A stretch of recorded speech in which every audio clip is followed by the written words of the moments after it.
자, 여러분 반갑습니다. 4월 첫 주입니다. 첫 주 4월 1일 우리 중개사법 기념으로서 교재 206페이지 출발합니다. 자, 206페이지 손해배상 책임과 보정 설정 제도는 반드시 출제되는 단원이고 또 여러분들 관심도 많으셔야 됩니다. 지금 206페이지 제목이 손해배상을 책임지기 위해서 보정을 설정하라 라는 제도입니다. 이런 이야기죠. 중개를 하면서 손해를 입히면 손해를 배상해야 될 책임이 있는데 손해배상을 책임지기 위해서 지금 제목 잘 보셔야 됩니다. 보정을 설정해야 될 의무가 부여되어 있고, 여러분 의무가 있다 이 말은 지금부터 공부하는 것을 위반하면 다 제재가 따라오겠죠. 그래서 제목을 잡으시기를 상대적 취소 사유입니다. 상대적 취소가 무슨 뜻이죠? 상대적 취소, 영업을 취소할 수 있다 이렇게 걸었습니다. 그래서 영업을 취소할 수 있으니까 현장에 있는 개업 공인중개사들은 전부 다 보정이 설정되어 있을 겁니다. 그런데 상대적 취소에는 저절로 6월에 업무 정지가 붙어 있으니까 여기까지도 익히셔야 됩니다. 여러분 상대적 취소가 영업을 취소할 수 있다 그렇잖아, 그죠? 할 수 있다니까 취소하기 전에 업무 정지부터 딱 내려놓고 시정이 안 되면 취소가 들어가겠다 그 뜻이니까 상대적 취소에는 자동으로 업무 정지가 붙어 있습니다. 그러면 시험 문제 내봅시다.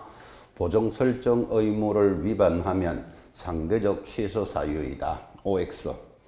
O, 그게 기본 문제입니다. 그렇게 딱 물어줘야 되는데 한 바퀴 더 돌려서 보정 설정 의무를 위반하면 업무 정지를 받을 수 있다. 당연히 맞는 말이에요. 그죠? 그래서 새기셔야 됩니다. 상대적 취소에는 자동으로 업무 정지가 붙어 있습니다. 근데 이제 곧 하겠지만 절대적 취소는 해당되면 바로 취소입니다. 그러니까 업무 정지가 붙을 수가 없죠. 그래서 제목부터 쫙 잡으셔야 됩니다. 자, 지금 공부하고 있는 단어는 손해배상을 책임지기 위해서 보정 설정을 해야 된다. 위반하면 영업을 취소할 수 있다. 에는 자동으로 업무 정지가 붙어 있습니다. 지금 현장에 있는 개공사들은 전부 보정이 설정되어 있겠죠. 안 돼 있으면 영업이 취소되니까 그런 단원이 출발을 하는데, 자 206페이지 1번 손해배상 책임 및 보정 설정 지금 이야기 다 됐고 옆에다가 위반 시 상대적 취소 정도는 적으셔야 공부 잘하는 사람입니다. 상대적 취소에는 더하기 6월의 업무 정지까지 딱 연결이 되어 있고 제목을 볼 때마다 익히셔야 됩니다. 자, 드디어 법조문이 두 개 따라옵니다. 1번에 1번 개공사는 중개 행위를 하는 경우 고의 또는 과실로 인하여 이렇게 조문이 출발하니까 고의 또는 과실의 동그라미 바로 옆에 인하여 밑줄 긋습니다. 인하여라는 말은 이것을 원인으로 하여 그 말이죠. 당사자에게 재산상 손해가 발생하면 책임이 있다. 법을 이렇게 정합니다. 재산상 손해의 동그라미. 하나 더 있죠. 바로 밑에 2번 개공사는 자기 사무소를 다른 사람의 장소로 제공함으로써, 그러니까 장소로 제공의 동그라미 옆에 줄글기를 함으로써 이게 원인이잖아, 그죠? 그래서 원인으로 인하여 무슨 손해? 재산상 손해가 발생하면 책임을 지겠다 그랬습니다. 그래서 법 조문이 두 개가 흘러가는데 굉장히 중요합니다. 이게 무슨 말인가 하니까 법 조문이 손해배상을 책임지기 위한 성립 요건이 준비되어 있는데 1번 원인된 행위가 있고 2번 원인에 따라서 결과가 발생하는데 3번 이런 원인과 결과를 인과관계가 성립을 해야만 책임을 지겠다 그랬습니다. 지금 조문을 읽어드렸는데 여러분들은 원인, 결과, 인과관계를 찾아내시겠는지요? 이게 성립 요건인데 성립 요건이라는 말은 개공사가 무슨 죄가 많아가지고 저 사람의 손해를 전부 다 책임질 수는 없죠. 책임지는 요건이 준비되어야 한다. 지금 그렇게 읽어드렸고 원인이 뭐랍니까? 두 개가 보였습니까? 고의 또는 과실로 인하여 그랬잖아, 그죠? 고의 과실이라는 원인 또 장소를 제공함으로써 그랬습니다. 이것을 원인으로 무슨 결과가 발생하면 재산상 손해가 발생하면 책임을 지는데 이런 원인과 결과가 인과관계가 성립을 해야 되겠다. 이렇게 제시를 합니다. 이 지문을 이렇게 이야기하는 겁니다. 여러분이 개공사로서 아파트를 중개했습니다. 5억에 사고 팔았다 치고 5억에 사고 팔았는데 한 달쯤 있다가 IMF가 턱 와가지고 5억 주고 사는 아파트가 4억으로 재산상 손해가 발생합니다. 1억이 손해 났죠. 그거 개공사 책임져야 된다, 안 져야 된다. 무슨 IMF로 인한 재산상 손해를 책임지라. 법에 그렇게 안 돼 있잖아. 그죠? 그래서 책임을 지는 원인이 맞아야 된다. 지금 이걸 강조하는 거예요. 원인이 뭐라고요? 고의 또는 과실이 있거나 장소를 제공하는 것으로 인하여 무슨 손해가 발생하면 재산상 손해가 발생하면 책임진다. 이것의 인과가 성립해야 된다. 지금 이렇게 제시를 한 겁니다. 자, 이런 원인이 있었더라도 재산상 손해가 발생 안 했다. 그러면 굳이 책임질 필요도 없죠. 인과가 성립을 하는데, 자, 여기 고의적으로 이 말은 내가 이렇게 중개를 하면 저 사람이 손해 입을 거야 알고서 하는 것을 고의적이랍니다. 고의적으로 재산상 손해를 입혔다. 책임져야 된다, 안 져야 된다? 당연히 져야 되지. 고의적인 게 원인으로 들어가 있잖아. 그죠? 근데 거기에는 과실도 책임을 지는데, 과실이라는 것은 내가 이렇게 중개를 하면 저 사람이 손해 입을 줄 모르고 했는데 재산상 손해가 발생합니다. 모르고 했는 거 책임진다, 안 진다? 져야 되잖아. 과실도 원인에 들어가 있잖아. 그죠? 만약에 모르고 한 것은 책임을 안 져도 된다. 법을 이렇게 만들었으면 개공사들이 고의적으로 해놓고도 나는 몰랐다. 이래갖고 해결될 문제가 아니라고 고의 과실을 원인으로 합니다. 교재에 동그라미했던 말을 잘 익히시는데, 자, 그럼 모르고 한 것도 책임을 지는데 과실은 어디까지 책임져야 되느냐? 이제 이런 문제가 생기기 시작합니다. 모르고 한 것이 어디까지냐에 대해서 법은 추상적 경과실을 포함합니다. 그래서 아주 과실의 범위를 넓게 해석한다는 것을 짚으셔야 됩니다. 과실은 어디까지 책임진다고요? 추상적 경과실을 포함한다. 이 추상적 경과실이라는 말은, 추상은 눈에 보이지 않는 걸 추상적이라 그래요. 그것의 반대말, 눈에 보이는 건 구체적이에요. 그럼 여기서 추상적 경과실이라는 말은 눈에 보이지도 않는 작은 과실까지도 포함하겠다. 그러면 과실의 범위를 넓게 해석한다, 좁게 해석한다. 아주 넓게 해석한다는 걸 익히고 계셔야 돼요.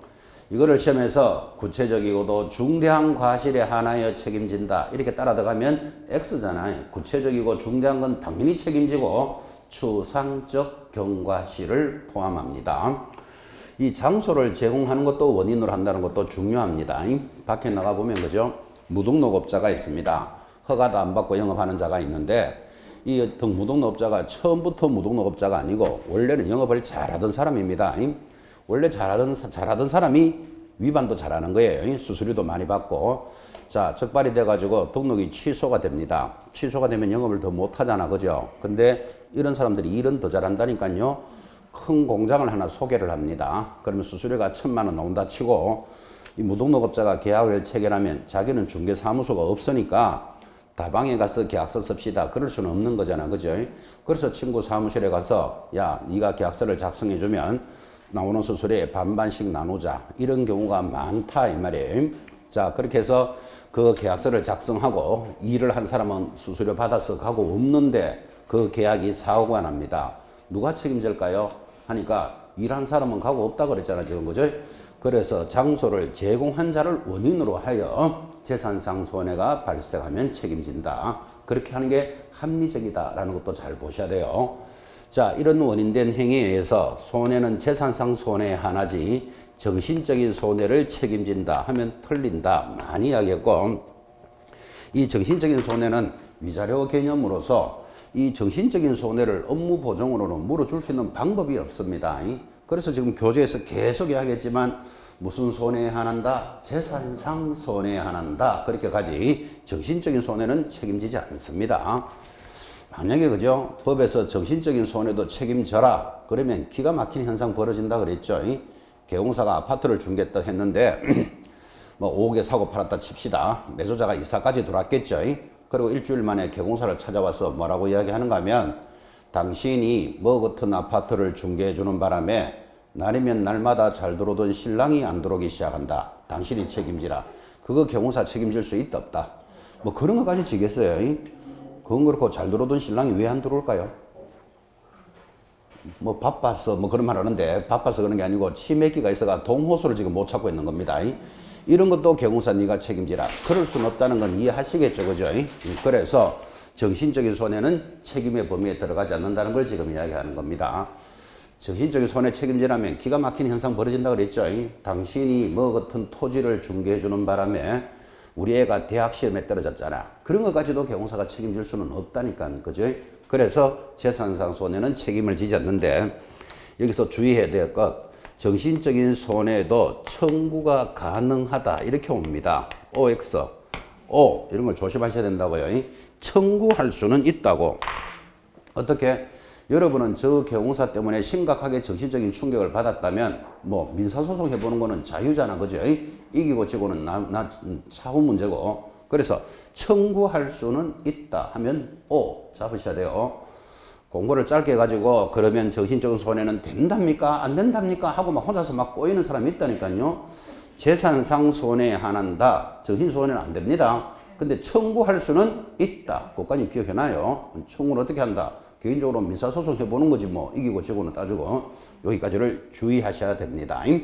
자, 그러면 이런 것에 대해서 책임을 지기 위해서 뭐 하라 그랬다? 보정을 설정하라 그랬는데 언제까지 해야 될까요? 내려가면 2번, 1번 업무 개시 전 굉장히 이야기 많이 했습니다. 업무 개시 전에 체크하시고 이거를 등록 신청할 때 보정 설정해야 된다 하면 틀린다 그랬잖아요. 왜 등록 신청할 때 보정 설정 안 할까요? 등록이 될지 안 될지도 모르는데 네 보정부터 설정해라 그렇게 못한다 그랬잖아요. 그죠? 등록이 되고 나면 업무를 개시하기 전에 보정을 설정합니다. 옆에다가 위반 시 그럼 안 하면 어떻게 되는데요? 방금 했습니다. 상대적 취소의 업무 정지 사유입니다. 그래서 업무 개시 전까지 보정을 설정해야 된다. 그러면 보정 설정하는 방법을 알아야 안 되겠습니까? 한 장 넘기시면 208페이지. 자, 보정 설정 방법. 1번 보정보험에 가입할 수 있다. 보정보험에 밑줄 긋습니다. 내려가면 2번 공제에 가입할 수 있다. 공제 밑줄. 오른쪽 올라가면 공탁할 수 있다. 공탁. 그래서 방법은 세 가지 종류를 줍니다. 자, 세 가지 읽었으니까 여러분이 대답해 주세요. 보정을 설정하는 방법 첫째 뭐? 그렇게 대답합니다. 보정보험에 가입할 수 있고 두 번째 공제에 가입할 수 있고 공탁할 수 있다. 방법은 세 가지를 주고 세 가지 중에 하나를 가입하면 되겠습니다. 이거 세 가지를 강조하고 싶어서 현장에 있는 경호사 어느 걸 제일 많이 할까요? 이렇게 한번 물어봅니다. 어느 방법이 제일 많을까요? 모릅니다. 조사를 안 해봐서. 그런데 찾아가는 길이 보증보험에 가입한다는 말은 보험회사에 가서 가입을 하는데 우리나라는 보증보험을 받아주는 회사가 서울보증보험이라고 한 군데 있습니다. 거기 가서 가입을 합니다. 삼성화재, 동양화재 이런 데서는 보증보험 취급 안 합니다. 그래서 서울보증보험회사에 가서 가입을 하는 방법. 공제는 중개협회가 공제사업을 합니다. 공탁은 법원에 돈을 맡겨놓고 하는 것을 공탁이라 하는데 이렇게 노랗게 적었는 부분을 보증해 주는 기관, 보증기관이다라고 불러요. 그러면 보증기관에 업무 개시 전까지 가서 가입을 하는데 보증기관을 딱 보니까 경호사들은 거의 다 협회에 90% 이상이 가입되어 있습니다. 그러니까 우리가 조사를 안 해봤지만 공제 가입이 90% 이상이다 이렇게 보시면 됩니다. 지금 이 자리에 계시는 여러분들도 빠르게 하거나 늦게 하거나 시험에 합격하시면 언젠가는 중개업을 하겠죠. 90% 이상은 전부 어디 가입하고 영업한다? 공제에 가입하고 영업할 겁니다. 지금 뭐 공제를 가입하라고 광고하는 건 아니고 세 가지 중에 하나가 있다. 이걸 기억하시고 보증기관을 보니까 공제에 가입하는 게 제일 많다라는 것을 알 수 있습니다. 자, 보증의 종류고 중간에 거기 많은 내용들이 있는데 특별히 읽을 필요 없습니다. 보증보험은 무슨 뜻이고 공제는 무슨 뜻이고 이건 참고로 보시면 돼요. 방법 세 가지를 익히셔야 됩니다. 자, 오른쪽에 드디어 금액은 얼마를 가입해야 되느냐 별표 딱 찍고 이 단원에서는 문제 나올 것도 그렇게 많은데 이 보증 금액이 시험에 제일 많이 나왔어요. 이 시간에 바로 색입니다. 1번 법인인 경호사는 얼마 가입할까요? 2억 동그라미 합니다. 지점인 분사무소는 얼마? 1억을 추가로 설정합니다. 법인이 아닌 개공사, 우리말로 개인이죠. 공인중개사와 부칭육조는 얼마? 1억. 지역농협은 1,000만 원 이상. 여기까지 해서 지역농협도 여기까지는 기억하셔야 됩니다. 이 시간에 반드시 암기하셔야 되겠고, 시험에 얼마나 자주 나왔는지, 법인이 분사무소를 3개 가지고 있답니다. 그러면 이 법인은 얼마를 가입해야 될까요? 산수 문제입니다. 이 정도로 출제했습니다. 이것도 몇 번씩이나. 얼마? 법인 얼마죠? 2억. 분사무소마다 1억, 1억, 1억. 답은 얼마? 5억. 이건 산수 문제죠, 완전히. 이걸 몇 번씩이나 물었다, 이 말이에요. 그래서 이 단원에서는 출제될 단원도 많고도 많은데 금액이 제일 많이 나왔습니다. 금액이 제일 중요하니까 지금 이 시간에 금액은 딱 기억하시고, 기왕 나왔으니까 덤으로 이 분사무소가 1억을 가입하고 영업을 하고 있는데 만약에 3억의 손해가 발생할 수도 있는 거잖아요. 그러면 분사무소에서만 책임을 질까요? 법인 전체에서 책임질까요? 답은 법인 전체에서 책임집니다. 이렇게 이해합니다. 국민은행 수원지점이 사고를 냈습니다. 그러면 수원지점에서만 책임집니까? 국민은행 자체가 책임집니까? 국민은행 자체가 책임진다고. 그래서 분사무소가 1억 가입됐다고 1억 범위 내에서 책임진다. 그런 소리 하면 틀려요. 법인의 금액에서 책임집니다. 그러니까 분사무소는 1억을 추가로 설정하라 이렇게 돼 있잖아. 법인에다가 갖다 붙여 놓는 겁니다. 이 개념도 잘 보셔야 돼. 추가로 설정한다 라는 뜻은 그런 뜻이에요. 자, 내려가면 다시 보정 설정 시기 한 번 더 합니다. 3번에 1번. 보정 언제까지 가입하라 그랬습니까? 중개사무소 등록을 한 때는 언제까지? 업무 개시 전까지 설정해라. 설정 신고서 가볍게 읽으시면 됩니다. 자, 넘어가서 3번 보정의 변경과 재설정인데 거기 3번에 1번 보정의 변경에 동그라미 해놓고 여러분 변경이 무슨 뜻이죠? 변경이 뭐다? 바뀌었다 이 말이에요. 자, 바뀌면 어떻게? 둘째 줄에 보면 효력이 있는 기간 중에는 변경할 수 있다. 효력이 있는 기간 중에 동그라미 합니다. 이 말하고 있습니다. 1월 1일 보증보험에 가입하고 영업을 하는데 12월 31일까지 가입이 돼 있겠죠. 통상 1년 단위로 가입하니까. 그런데 보증보험으로 가입한 자 영원히 보증보험으로 가라. 그럴 수는 없는 거잖아요. 나 6월 1일 공제로 변경하겠다. 변경할 수 있는데 언제까지 변경하라고 그랬습니까? 지금 동그라미 한 거 효력이 있는 중에는 언제든지 변경할 수 있다. 사고가 나면 물어줄 준비를 하면 되는 거잖아. 그죠? 그래서 변경은 언제까지? 효력이 있는 기간 중에 변경하면 되니까 사고가 나면 물어줄 준비를 하면 되는 거예요. 시험에 뭐라고 내고 싶겠습니까? 변경은 만료가 되면 변경해야 한다. 그러면 틀려요. 변경은 언제까지 한다고요? 효력이 있는 중에는 변경할 수 있다. 바로 밑에 동그라미 2번 보증기간이 만료가 됐답니다. 만료의 동그라미 이제 12월 31일까지 가입했는데 12월 31일이 됐다니까요. 만료가 되면 언제 가입한다? 둘째 줄에 만료일까지 다시 가입을 합니다. 시점 2개 잡으셔야 됩니다. 자, 지금 공부를 관심 있게 하고 있는지 한번 물어봅시다. 책 보지 마시고 업무 보정 설정 안 하면 상대적 취소 사유입니다. 그래서 업무 보정 설정 언제까지 하래요? 업무 개시 전까지. 법인은 얼마 가입하고? 2억. 공인중개사는 1억. 그죠? 자, 그런데 이 보정을 변경하고자 할 때는 언제 변경하고? 효력이 있는 중에는 변경할 수 있고 만료가 되면 언제까지? 만료일까지. 지금 시점 3개 잡으신 거예요. 만료일까지. 이를 만료 5일 전까지 가입해야 된다. 만료되고 7일 내로 가입해야 된다. 이런 식으로 문제 막 건다 이 말이에요. 만료되기 5일 전까지 가입해야 될 이유 없죠. 만료일까지만 가입하면 됩니다. 그래서 시점을 지금 3가지 잡아드렸고, 자, 이렇게 변경이 나타나니까 응용 문제가 하나 생깁니다. 응용 문제가 이겁니다.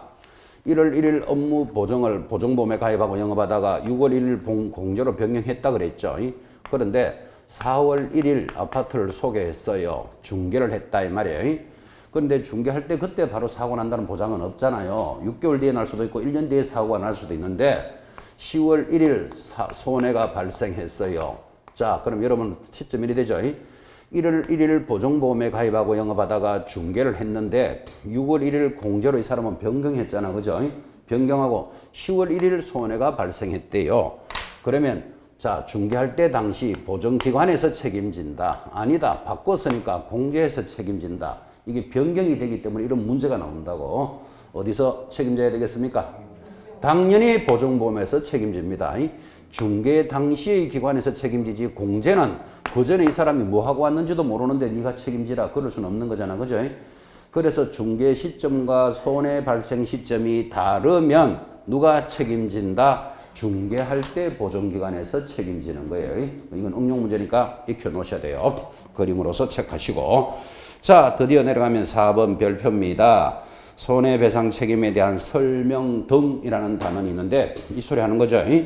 여러분 계공사인 제가 여러분에게 중개를 했습니다. 그러면 사고가 나면 어디 가서 청구할 수 있다라고 손님들이 알아야 되잖아 지금. 그죠? 그래서 그것을 설명해주고 설명만 해야 되겠습니까? 자료도 제공해야 됩니까? 자료도 제공해야 된다라는 의무예요. 1번.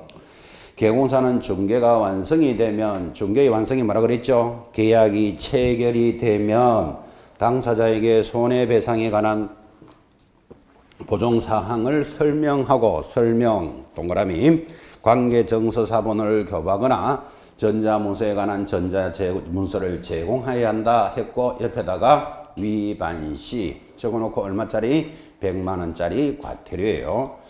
자, 설명하고 자료를 제공하는데 뭐를 설명해야 되느냐? 그러니까 박스 보장 금액 찾았습니까? 나 1억에 가입돼 있다. 보장기간은 얼마? 1월 1일까지고 보증보험 등의 소재지는 서울 중구 충무로 17번지에 있는 서울보증보험회사다. 이렇게 소재지까지 설명을 해줘야 사고가 나면 그 사람이 찾으러 갈 수 있겠죠. 이것을 설명하고 자료를 제공해야 한다. 이거 위반하면 제일 밑에 얼마짜리? 100만원짜리 과태료가 탁 붙습니다. 100만원짜리 과태료 한번 적용됐지만 이제 드디어 다 나왔으니까 주목해 봅니다. 수업을 잘 들으셨는지.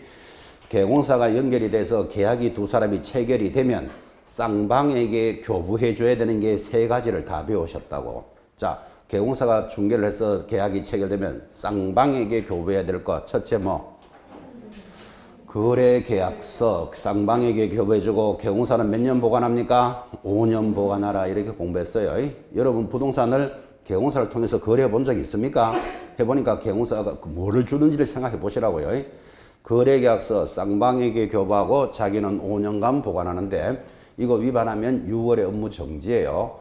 그러니까 계약서는 전부 다 교부해 준다고. 그걸 해줘야 자기 수수료를 받을 수 있기 때문에. 두 번째 교부해 주는 건 뭘까요? 계약이 체결되면 물건에 대해서 확인 설명서 쌍방에게 교부해주고 자기는 몇 년 보관하고 3년 보관하라고 배우셨다고. 이거 위반하면 6월에 업무 정지예요. 이 문서에 관련되는 건 전부 업무 정지예요. 이제 세 번째 쌍방이 교부해 주는 건 지금 하고 있는 거잖아요. 보정 설정 사항을 설명해 주고 관련 자료를 제공해 줘야 된다. 그죠? 이거 안 하면 얼마짜리? 100만원짜리 과태료 지금 공부하고 있죠. 자, 그래서 지금 계약이 체결이 되면 쌍방이 교부해 주는 것 세 가지 시험에 잘 나옵니다. 그리고 이걸 막 외운다 생각하지 말고 여러분이 계공사를 통해서 거래를 한번 해봤습니까? 한 봉투 내줍니다. 한 봉투. 첫째 뭐 주고? 거래계약서. 두 번째 확인설명서. 세 번째 보존관계. 지금 이 보존관계는 대체적으로 공제에 가입돼 있다 그랬잖아. 그죠? 공제에 가입돼 있는 정서를 복사해주면 거기 다 나타나요. 소재지, 금액, 유효기간 이런 걸. 그죠? 그래서 그 세 가지가 쌍방에게 교부해 줍니다. 제가 한 5년 전에 그죠? 부동산 하나 샀어요. 계공사를 통해서. 샀으니까 제가 매수자잖아요. 지금. 그죠? 그래서 제가 중개법 선생입니다. 이런 소리는 안 했을 거잖아요. 모른 척하고 이제 법대로 하는지를 이렇게 보는 거예요. 그래서 계약이 딱 체결되니까 거래계약서 딱 작성해서 교부해 줍니다. 그리고 친절하게 설명도 해 줍니다. 오늘 계약금이 얼마 들어왔고 1월 15일 중도금, 1월 30일 잔금 잘 챙기셔야 됩니다. 이렇게 이제 설명하면서 봉투에 탁 넣습니다. 두 번째 확인 설명서 그냥 넣길래 이거는 뭡니까? 제가 이렇게 뽑아서 물어봤죠. 그죠? 그러니까 계공사 사장님이 넣어놓으세요 이러더라고요. 그래 속으로 설명하고 지금 교부해야 되는데 넣어놓으세요. 찍소리하고 넣어놨어요. 세 번째 지금 보정서본 복사했죠. 이거는 뭡니까? 제가 이러니까 그것도 넣어놓으세요 이러더라고. 그래서 속으로 설명하고 교부해야 되는데 고발하면 100만원 과태료인데 그죠? 그 넣어놓으세요. 네, 그 찍소리 안 하고 딱 넣어놨어요.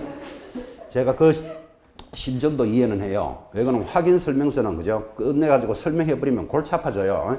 비샘, 물샘, 물 샌다 이런 거 적어놓는다 안 적어. 전부 다 깨끗함 다 이렇게 생각 아니라 그죠? 그랬다가 꺼내가지고 진짜 깨끗합니까? 물 안 셉니까? 이러면 시끄러워진다니까요. 그러니까 경호사 그냥 넣어놓으세요 이런다니까 그죠? 그래 그 심정을 이해한다 이 말이에요 지금. 그 여놓고 그다음 보증서 사본도 지금은 우리 교재는 설명하고 자료를 제공해야 한다 이래 돼 있잖아 그죠? 그 설명 안 하더라니까요. 안 하는 이유도 내 이해한다고요. 지금 막 계약이 체결되어서 이제 계약금 주고받는데 혹시 내가 사고 내면 여기 가서 청구할 수 있습니다. 금액은 얼마나 가입돼 있고 이거 설명하는 게 기분 좋은 일이다 아니다? 아니잖아. 그 마음도 이해하잖아 그죠? 그러니까 그냥 넣으세요 이러더라니까요. 그러고서 예 하고 넣어놨다니까 그냥 그죠?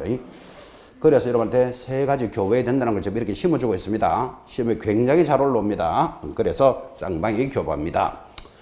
오른쪽 211페이지 드디어 본론입니다. 상단에 별표 딱 찍고 보증보험금의 청구입니다. 어차피 지금 이 단어를 왜 공부하죠?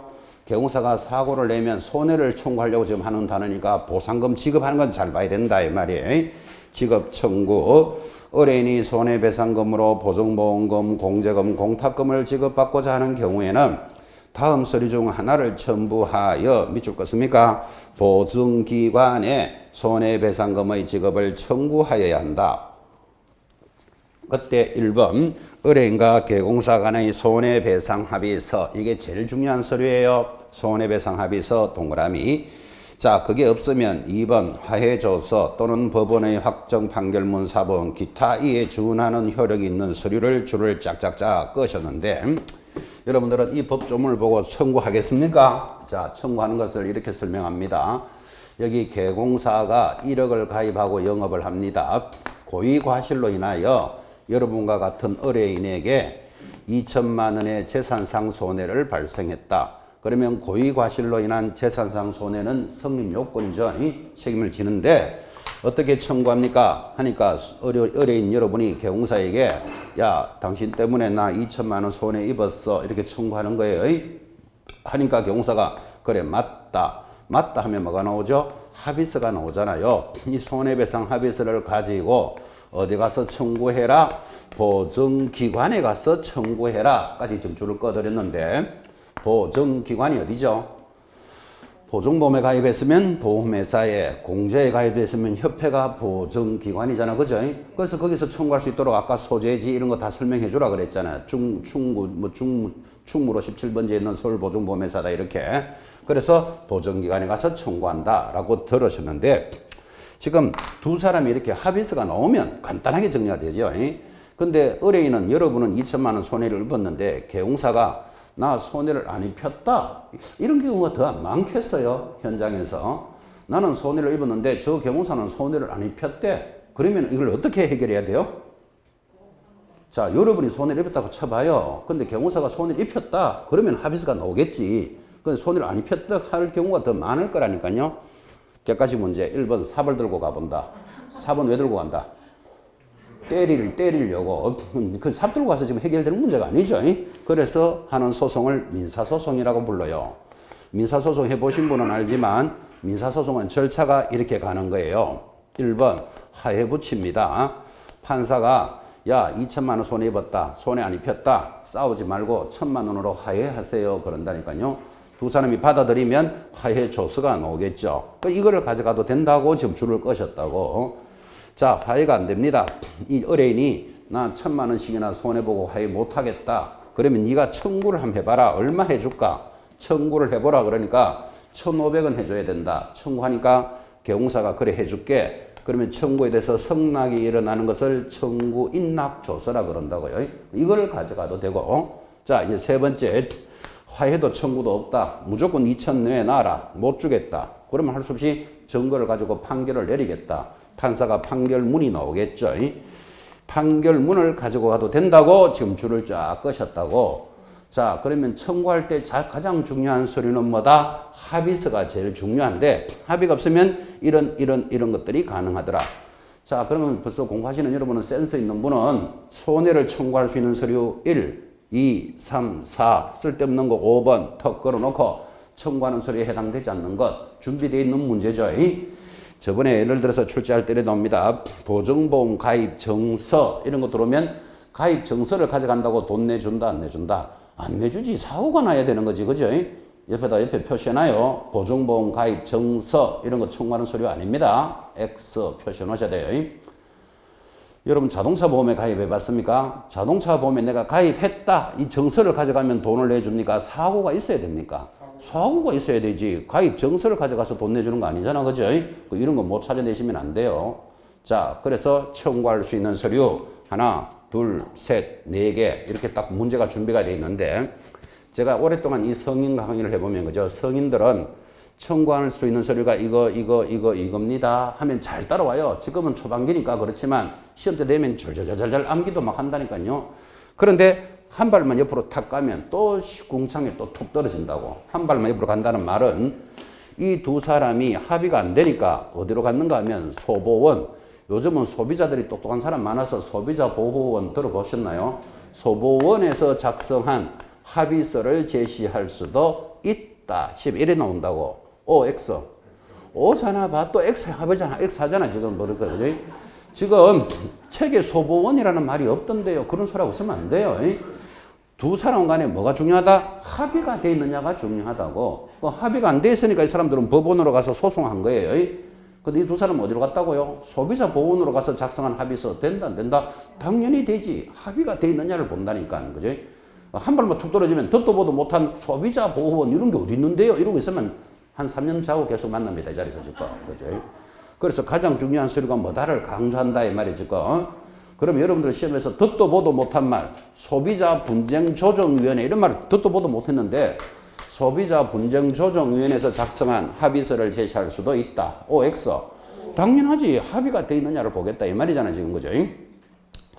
오죽했으면 수업할 때마다 전달했습니다. 저 두 사람이 공중변소에서 작성한 합의서를 제시할 수도 있다. OX. O입니다. 변속이나 화장실이나 지금 그게 중요한 거 아니죠? 합의가 돼 있느냐를 보겠다. 이 말을 굉장히 강조합니다. 그래서 합의서가 제일 중요하고 안 되면 기타 이런 서류입니다. 지금 여러분들은 제가 개공사가 얼마 가입돼 있다? 1억을 가입돼 있고 2천만 원 손해가 났습니다. 그러니까 지금 조용히 수업을 듣고 있는 겁니다. 근데 이렇게 되면 어떻게 되죠? 개공사가 1억을 가입했는데 손해가 1억 5천이 발생할 수도 있는 거잖아요. 그죠? 그럼 이런 경우는 어떻게 될까요? 자, 그러면 청구할 수 있는 것은 개공사는 1억 5천이 손해가 나면 1억에 자기가 가입한 범위 1억만 책임진다. 1억 5천 전액에 대해서 책임진다. 당연히 전액에 대해서 책임져야 되지. 어떻게? 자, 1억 5천 손해를 나눴으면 보증보험에서 1억을 가입했으니까 1억은 받겠죠. 그럼 여러분도 못 받은 5천만 원은 포기하겠습니까? 당연히 개인적으로 민사 청구할 거잖아. 그죠? 그래서 개공사에 대해서는 손해 전액에 대해서 청구하는 거예요. 근데 보증기관에서는 얼마만 책임진다? 가입한 범위 내에서만 책임진다. 지금 느낌 왔죠? 이걸 느낌 안 가지시면요. 한 번은 가입한 범위 내에서 책임진다. 한 번은 전부를 책임진단단단단다. 이러고 막 혼자서 정신없는 소리 막 한다고 지금. 개념 딱 잡아요. 개공사는 손해 전액에 대해서 책임지는 거예요. 근데 보증기관에서는 얼마? 가입한 범위 내에서만 책임지는 거예요. 그 개념을 익히셔야 됩니다. 교재도 지나갔고. 자, 드디어 또 중요한 거. 그러면 여러분들은 이렇게 해서 이제 뭐 2천만 원을 물어줬다면 앞으로 영업을 계속 해야 된다? 안 해야 된다? 아, 그때는 이빨 깨물고 영업해야 됩니다. 왜? 2천만 원 물어줬으니까 이제는 복구를 해야 되잖아. 그죠? 그래서 바로 밑에 2번에 1번 별표죠. 개공사는 보증보험금, 공제금, 공탁금으로 손해배상을 한 때는 며칠 내로 15일 동그라미 해놓고 보증보험이나 공제에 다시 가입하고 다시 가입 밑줄 공탁하게 된 금액은 보전하고 영업하는데 보전이라는 말은 채워넣고 영업해야 된다 이 말이에요. 며칠 내로 채워넣으라고요? 15일 내로 채워넣는데 이게 지금은 15일에 동그라미를 편안하게 하셨죠. 앞으로 공부를 할수록 꼬여가지고 7일, 10일, 15일, 30일, 3개월 막 계속 돌아간다고요. 그러니까 이런 거 막 알러지 생긴 사람이 있습니다. 막 드들드들 떠면서.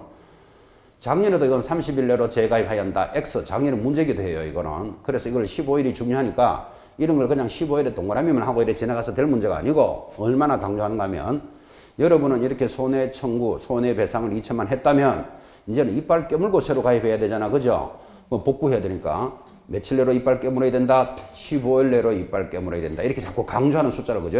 그래서 15일 내로 앞에다가 이빨 깨물고 이렇게 딱 적어 놔야 돼. 그죠? 15일 내로 다시 가입하고 영업을 하게 됩니다. 보전이라는 단원이었습니다. 하단에 손해배상 책임의 범위, 그것들은 참고로 읽으시면 됩니다. 넘어가면 시효가 있는데 212페이지 제일 상단입니다. 상단에서 3번 어린이 개공사에게 직접 손해를 청구하는 경우에는 민법을 적용하여, 자, 민법에 동그라미 놓고 우리 중개사법에서는 몇 년 안에 청구해라 이런 말은 없어요. 근데 민법에서는 이랬어요. 그 손해 및 가해자를 안 날로부터, 안 날 동그라미 옆에 3년에 줄 것입니다. 불법 행위를 한 날로부터 한 날 동그라미 놓고 옆에 얼마? 10년의 범위가 적용되더라. 이거는 우리 중개사법이 아니고 민법에서 제시하는 거니까 총괄적으로 기억해 놓으셔야 됩니다. 지금 동그라미하고 줄은 꺼드렸는데 이 뜻입니다. 여러분은 저 개공사가 오늘 중개를 해가지고 손해가 오늘 중개한 날 바로 손해가 날 수도 있지만 1년 뒤에 날 수도 있고 2년 뒤에 날 수도 있는 거잖아요. 그럼 이걸 몇 년 동안 청구하느냐, 지금 이걸 물었다고. 자, 몇 년 동안 청구할 수 있을까요? 줄 끊는 거, 안 날로부터 3년, 한 날로부터 10년의 소멸시효가 적용된다. 개념 잡았습니까? 이거는 누가 정했다? 민법이 그래 정했다니까. 그죠? 일리가 있죠? 여러분 가만히 한번 생각해 봐요. 이 개공사 제가 오늘 중개를 했어요. 그 한 6개월 뒤에 사고가 발생하는데 오늘 개공사가 중개하다가 한 달 뒤에 폐업할 수 있다 없다? 폐업할 수 있죠? 폐업하고 이 사람 어디 갔다? 미국으로 이민 갔어요. 근데 사고는 6개월 뒤에 발생했다고. 그러면 그때 여러분들은 중개를 입은 손해를 개공사한테 가보니까 개공사가 어디 가고 없다? 미국 가고 없다. 그러면 그걸 청구 못 한다. 웃기는 이야기잖아, 지금 이게. 그죠? 그래서 민법에서는 어떻게 정해놨다? 안 날로부터 3년, 행위를 한 날로부터 10년 동안 청구할 수 있다는 시효가 있다니까. 그죠? 그리고 이런 시효는 중요한 거예요. 그래서 아까 했잖아요. 개공사가 계약이 딱 체결되면 나는 보증보험에 가입돼 있고 유효기간은 언제고 금액은 얼마다를 설명을 해줘야 된다고. 그러면 손님이 그걸 딱 들고 있겠지. 그러니까 만약에 그 사람이 미국 이민 가고 없더라도 안 날로부터 3년, 한 날로부터 10년 동안 청구를 할 수 있도록 해놨다고. 개념 잡았죠? 그래야 되지. 이민 가고 없으면 청구 못 한다. 그것도 웃기는 소리잖아, 지금. 그죠? 소멸시효라는 개념 잘 잡으셔야 돼요. 법을 공부하는 사람들은 이런 내용들이 중요한 거예요. 민법에서도 많이 이야기하는데 일반 채권, 개인과 개인이 빌려주고 받은 돈은 몇 년 안에 청구한다? 10년. 이런 기억해 놓으셔야 돼요. 이런 10년 안에 청구하는 시효가 있기 때문에 여러분 등기법에 가면 공동담보 목록은 10년 보관 서류다. 이런 걸 공부하게 된다고. 등기법에서 몇 년 보관하는 서류냐? 이거 시험에 잘 나옵니다. 일단 등기부는 몇 년 보관? 등기부는 영구 보관 서류입니다. 영구 보관. 만약에 10년이 지나면 마이크로필름으로 만들어서 새로 그대로 보관합니다. 등기부 영구 보관. 시험에 잘 나오는 거 공동담보 목록은 10년 보관 서류예요. 왜 10년인가 하면 일반 채권이 10년의 시효가 있기 때문에. 자, 이 말이죠. 내가 은행에 돈을 10억 빌려주세요. 그래요. 그런데 은행에서 우리 아파트를 담보 잡고 10억을 빌려달라 그러니까 아파트 그거 하나만 가지고는 10억을 못 빌려주겠는데 그러는 거예요. 그러면 아파트 하나에다가 빌라 하나에다가 오피스텔 3개를 담보 잡고 10억을 빌렸어요. 그럼 3개의 담보가 등기부의 이름이 다 들어가겠죠. 아파트, 빌라, 오피스텔 3개. 그죠?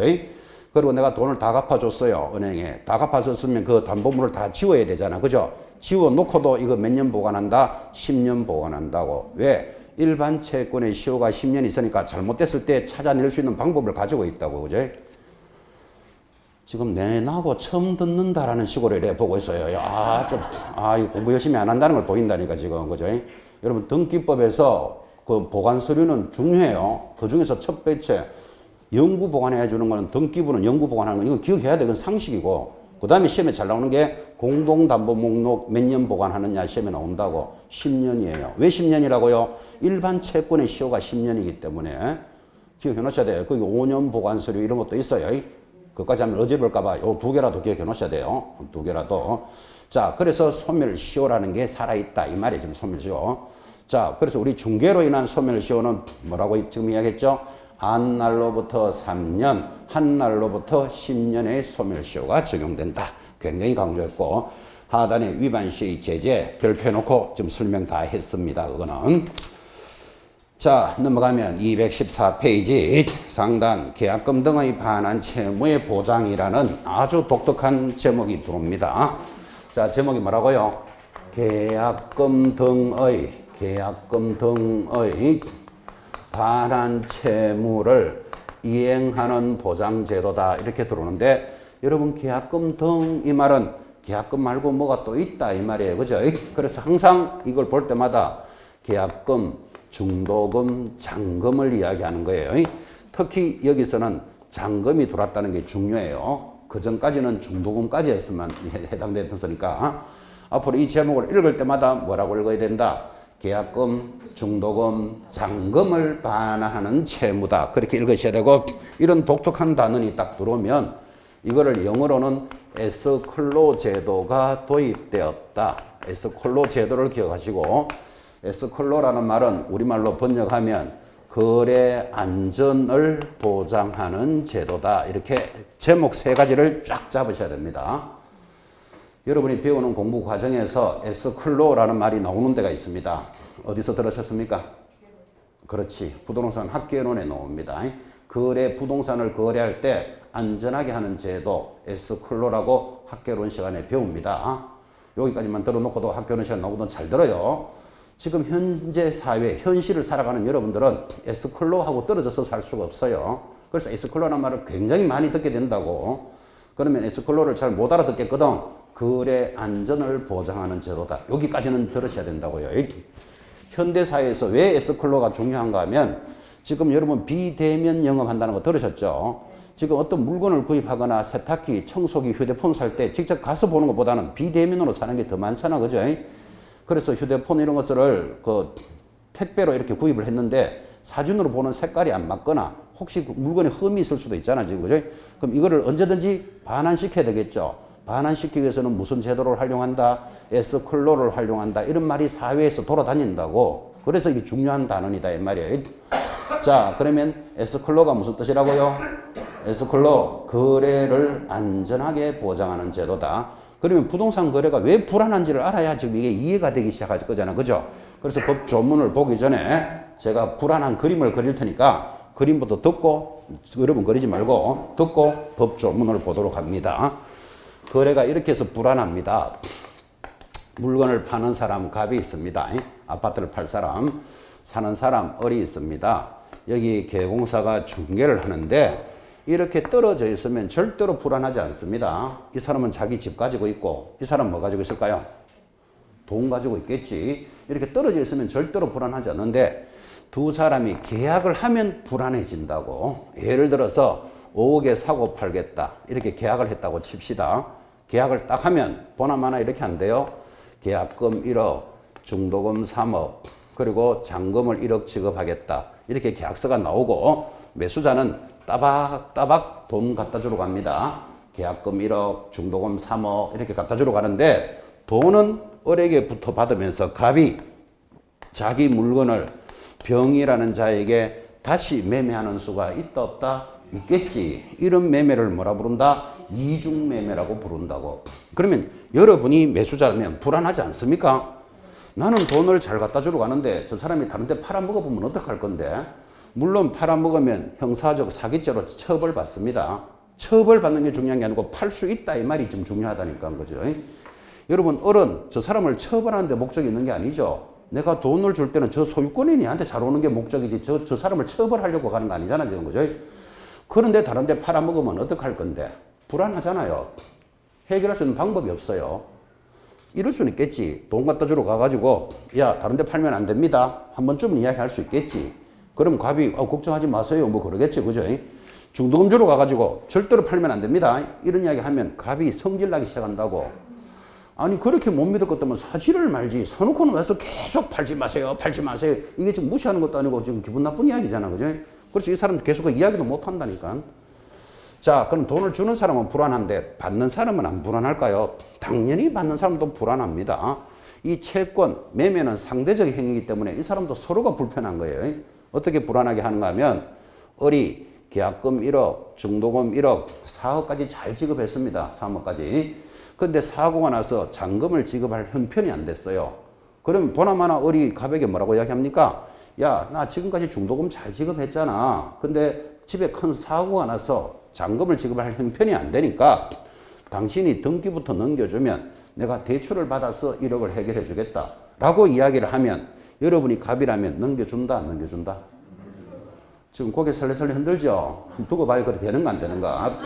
부동산은 그렇게 해서 거래 일어나는 게 많아요. 지금 하고자 하는 뜻은 불안하다 이 말이에요. 넘기고 안 넘기고는 나중에 사정이고, 그죠? 그래서 사람들이 연구를 했겠죠. 계약이 체결되면 이렇게 불안하게 밖에 진행이 안 되느냐? 거래를 안전하게 하는 역할이 없느냐? 하고 이런 제도를 도입을 했다고요. 어떻게? 어른, 계약금, 여기서 1억이죠. 중도금, 얼마? 3억이죠. 잔금, 이거를 계약금 등을 믿을 수 있는 자에게 맡기는 거예요. 믿을 수 있는 자가 누구다? 예치 명의자다 그래요. 이 자한테 이 돈을 맡기면 여기서 등기를 넘겨줌으로써 갑하고 을은 오게 사겠다 팔겠다만 해결하면 여기서 일을 다 해주는 기관이 만들어진 거예요. 궁금하지 않습니까? 누구 이름으로 맡깁니까? 좀 이따 조문 보겠지만 1. 개공사 이름으로 2. 대통령령이 정하는 자가 있어요. 이 자들 이름으로 이 대금을 어디? 금융기관, 대표적으로 은행이겠죠. 공제사업자, 공제사업자 누가 한다고 공부했습니까? 협회가 공제사업 한다 그랬잖아. 그죠? 협회. 그 다음 신탁업자 등에게 맡겨야 한다. 할 수 있다. 할 수 있다라는 제도예요. 그래서 여기서 제일 중요한 게 할 수 있다예요. 그러니까 지금 현장에 나가면 이런 돈을 맡기는 걸 여러분은 본 적이 있다 없다? 없잖아. 여러분이 집을 사더라도 바로 매도인한테 갖다 줬지 어디 맡기는 적 없죠. 여러분이 집을 팔더라도 돈이 어디 맡긴다는 소리 들어본 적이 없죠. 왜 그러냐면 이 제도는 하여야 한다가 아니고 할 수 있다라는 임의적이기 때문에 그래요. 그럼 왜 이거를 할 수 있다고 그러는가 하면 지금 어떤 제도를 국가가 처음 도입을 할 때 반드시 예치해야 된다. 이러면 국민들이 막 으스스하다고. 아니 집을 샀는데 돈을 어디 갖다 맡겨란다. 나는 우리 집을 팔았는데 돈이 지금 저쪽으로 가고 있다. 정신없다니까요. 그래서 국민들이 교육이 될 때까지는 할 수 있다라고 해놓고 이제 어느 정도 교육이 되면 하여야 한다. 이거 안 하면 500만 원 과태료. 이제 이런 식으로 들어간다고요. 그래서 지금 임의적으로 도입되어 있다는 게 시험에 제일 많이 나와요. 자, 법조문으로 한번 봅시다. 그림으로 잡았는데 자, 예치공고 214페이지 상단에 자 1번에 1번 예치공고 찾았습니까? 이 한 조문이 이렇게 깁니다. 개공사는 거래 안전을 보장하기 위하여 나왔잖아요. 뭐 하기 위해서요? 거래를 안전하게 보장하기 위하여 필요하다고 인정하는 경우에는 이행이 완료될 때까지 자 계약금, 중도금, 잔금 줄 딱 꺼놓고 이거를 뭐라 부른다고요? 계약금 등을 거기 잔금이 들어가 있죠. 등을 개공사 또는 이렇게 나가니까 앞에 1 개공사 번호 답니다. 1 개공사 2번 답니다. 대통령령이 정하는 자 2번 달아놓고 명의로 공제사업을 하는 자 동그라미 금융기관 동그라미 바로 밑에 신탁업자 등 동그라미 모두 몇 개? 3개에 예치하도록 당사자에게 권고하여야 한다. 할 수 있다. 할 수 있다. 이게 제일 많이 나왔다 그랬잖아. 그죠? 할 수 있다에 동그라미 딱 해놓고 밑에다가 하여야 한다. X까지 표시하셔야 돼요. 이 3번씩이나 답이 나왔기 때문에. 그래서 이 제도는 하여야 한다가 아니고 할 수 있다라는 제도입니다. 자, 오른쪽으로 올라갑니다. 예치 명의자. 이것도 장인어도 출제되는데 여기서 나올 때가 제일 어렵습니다. 예치 명의자 1번 누구라 그랬죠? 개공사. 오른쪽 박스에 1번 개공사 줄 딱 긋고 밑에 2번부터 7번까지를 묶어서 왼쪽에다가 대통령령 이래 적어 놓으셔야 돼요. 그래서 1 개공사 이름으로 2 대통령령이 정하는 자인데 대통령령이 정하는 자가 양이 많잖아. 이렇게 그죠? 여기서 문제 물을 때가 이제 어렵다고. 자, 2번 대통령이 정하는 자의 누구? 공제사업자 찾았습니까? 공 동그라미. 은행 찾았습니까? 은 동그라미. 그리고 보험회사 보 동그라미. 신탁업자 신 동그라미. 그리고 채신관서 채 동그라미. 전문회사 마지막에 전 동그라미 해놓고 앞으로 이렇게 암기할 겁니다. 지금 뭐라고 했는가 하면 제일 어렵게 나오는 게 1 개공사 이름으로 맡길 수 있다. 체크했죠. 두 번째 대통령령이 정하는 자인데 대통령령이 정하는 자가 많다고요. 그래서 지금 동그라미 했는 것 개, 공, 은, 신, 채를 보전해라. 이렇게 암기합니다. 그러면 좀 기억하기가 편할 겁니다. 자, 어떻게 암기한다고요? 개, 공, 은, 신체를 보전해라. 자, 물어봅시다. 공이 뭐죠?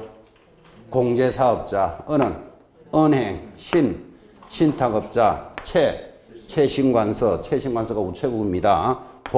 보험회사, 전문회사 이름으로 맡길 수 있다. 이렇게 해서 공은 신체보존해라 이렇게 기억을 하시는데 작년에는 이렇게 나왔어요. 대통령령이 정하는 자의 소공사 이름으로도 예치할 수 있다. OX. 요 소공사가 어디 있습니까? X. 관할 법원 이름으로도 법원 이름으로 있다 없다? 없죠. 이거 잡아 놓으셔야 돼요. 요거 들을 때가 제일 어려운 거예요. 공은 신체보존해라. 그러면 좀 기억하기 편하죠. 그렇게 해서 그 대통령령이 정하는 자를 기억을 하시는데 자, 이렇게 수업을 잘 들으면 여러분들은 좀 뭔가 이상하지 않습니까? 뭐가 이상한가 하면 그래 돈이나 작겠다. 이렇게 하면 거래를 안전하게 할지는 모르겠는데 계약금 1억, 중도금 3억, 잔금 1억이면 돈 5억을 개공사 이름으로 금융기관 은행에 맡겨놓는다. 그럼 개공사가 그 돈을 들고 가버리면 어떡할 건데? 이런 느낌이 좀 와야 된다고. 그런데 대통령이 정하는 자는 별로 불안 안 해요. 공제사업자 누구라 그랬죠? 협회가 그 돈 5억을 가지고 갈 일이 없잖아 지금 그죠? 여기 국민은행이 이 돈 5억을 가지고 도망갈 일이 없잖아 지금 국민은행 그죠? 신탁업자 우체국에서 그 돈 5억 받아가 도망갈 일이 없죠. 채신관서 그죠? 보험회사 마찬가지 삼성화재 삼성생명이 그 돈 받아갈 일이 없잖아 지금 그죠? 그런데 개공사 이름으로 맡기면 가져가 버리면 어떡할 건데 그죠? 그러니까 이제 이렇게 나오겠지. 개공사 이름으로 만약에 맡긴다면 개공사가 보증보험 등에 가입을 해놓고 사고가 나면 여기서 책임져 주겠다. 이게 있을 때만 여러분이라도 돈을 맡길 수 있겠죠. 그래서 지금부터 개공사가 맡았을 때는 이렇게 관리를 해야 된다라는 게 조문이 준비가 돼 있다고. 그 시험에 이제 그게 나온다 이 말이에요. 자, 그렇게 해서 제일 밑에 큰 2번 별표 딱 찍어야 되죠. 개공사가 예치 명의자가 되면 이렇게 관리해라. 이해하겠습니까 지금? 그래서 그냥 넘기시면 자, 첫 번째 거래 안전을 위해서 약정을 해야 된다. 1번 제목에 줄 거요. 거래 안전을 위해서 약정이 뭔가 하면 나 이 돈을 보증보험에 가입해 가지고 어떻게 관리하고 어떻게 하겠다. 이렇게 약정을 해야 된다니까 그죠? 2번 분리 관리해야 된다. 분리 관리 첫째 줄에 개공사는 계약과 관련된 계약금 등을 자기 명의로 자기의 동그라미 이 자기가 누구죠? 그렇지 개공사 명의지 대통령령이 정하는 자가 없다는 걸 잘 보라 이 말이에요. 자기 명의를 할 때 자기를 딱 잡으셔야 돼.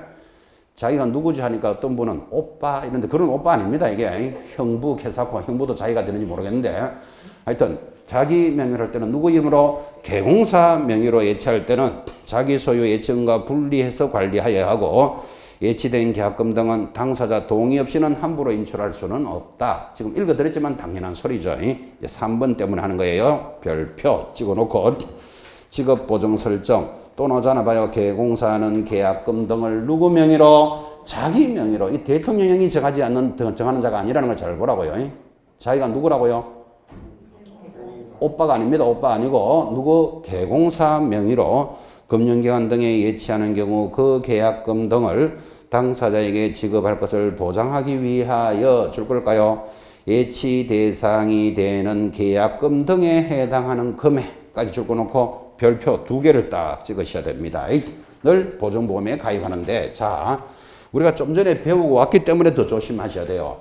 우리가 좀 전에 뭐 들었죠? 법인은 얼마 가입하고 2억, 공인중개사는 1억이라는 소리를 들으셨죠? 그래 그거는 그거고 여기는 지금 얼마를 보증보험에 가입해야 된다? 계약금 등에 해당하는 금액, 이 금액만큼을 책임져야 되잖아 지금 그죠? 그래서 지금 계약금 등에 해당하는 금액인데 거기다가 시험에 뭐라고 나오는가 하면 법인은 2억을 가입하고 공인중개사는 1억을 가입해야 된다 나오면 틀린다 이 말이에요. 그래서 계약금 등에 해당하는 금액 별표 2개 찍어놨습니다 지금. 자 다시 주목해 봅시다. 주목. 갑하고 월 사이에 3천만 원짜리 전세 계약이 일어났다고 칩시다. 그러면 이 개공사 이름으로 맡았을 때는 개공사는 이걸 얼마를 가입해야 됩니까? 3천만 원에 해당되는 거. 계약금 등에 해당하는 금액만큼 보증보험에 가입하는 거지. 법인은 2억, 공인중개사는 1억 이렇게 들어오면 안 된다 이 말이 지금. 지금 뭘 이야기하는 줄 아시죠? 아주 조심하셔야 됩니다 이거. 방금 보증보험에 대한 수업을 하고 왔기 때문에 더 조심하셔야 된다고 이거를. 그죠? 그래서 5억을 가입했으면 5억에 해당되는 금액만큼을 가입해야 되잖아 지금. 그죠? 그것을 계약금 등에 해당하는 금액만큼 보증보험에 가입을 합니다. 자, 여러분 이런 또 생각도 안 드시나요? 그러면 지금 제가 안 해봐서 모르겠지만 5억을 보증보험에 가입하면 경비가 한 7, 80만 원 들 거예요. 그 7, 80만 원의 경비는 누가 부담할까요? 1. 집을 파는 사람, 갑이 부담한다. 2. 사는 사람, 을이 부담한다. 수수료 받는 개공사가 부담한다. 아니면 조국이 부담한다. 이런 누가 부담해야 되겠습니까? 지금 이 경비가 70만 원 좀 드는 거에 대해서는. 이 체질을 잘 해보시면 누구의 돈을 보호하고 있다? 매수자 돈을 보호하는 거잖아. 그죠? 그래서 이 경비는 누가 권리를 취득하는 자가 부담한다가 시험에 잘 나와요. 이건 암기하지 말고 개념을 딱 잡으셔야 돼요. 그죠? 이 사람의 돈을 보호해 주려고 지금 보증보험에 가입돼 있잖아. 그죠? 그래서 옆에 별표 2개 해놨는 거 옆에다가 취득하는 자가 부담한다. 딱 적어놓고 별표 탁 적어 놓으셔야 돼요. 시험에 나올 때는 이거를 뭐라고 내고 싶을까요? 이전하는 자가 부담한다. 이런 문제를 딱 낸다고. 그죠? 그래서 계약금 등의 반환 채무 오늘 진하게 정리 딱 했습니다. 아마 여러분이 가장 어렵게 문제에서 걸릴 수 있는 것은 개공사 또는 대통령령이 정하는 자인데 대통령령이 정하는 자에 해당되는 거 안 되는 거 이거 물을 때가 제일 어려워요. 그리고 암기할 건 암기해야 돼요. 개, 공, 은, 신체를 보전해라 하고까지를 체크했습니다. 10분 쉬었다가 금지행위 공부하겠습니다.